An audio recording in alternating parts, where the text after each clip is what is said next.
What should you do if, like me, the Wi-Fi icon doesn't appear when you try to connect to your PC?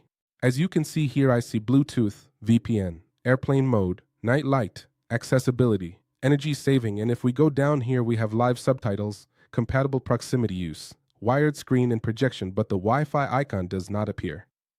To do this, the first thing you need to do is what I just did, which is to check if the Wi-Fi shows up in this arrow here. If it's in a different position and appears down here, then that's already solved.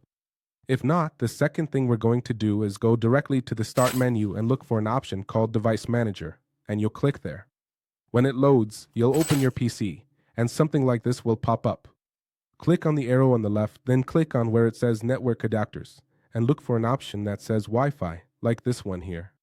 As you can see, it shows Ethernet, which might be the case if you have a desktop PC, but you should also see the Wi-Fi option.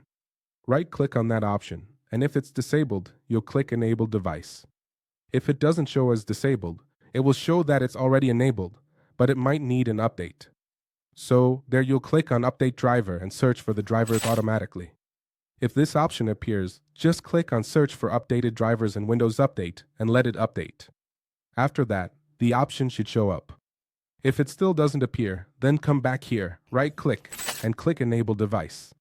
When you click Enable Device, it will load automatically.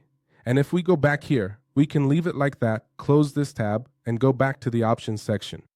As you can see, the Wi-Fi option is now available for me to connect to the network I want.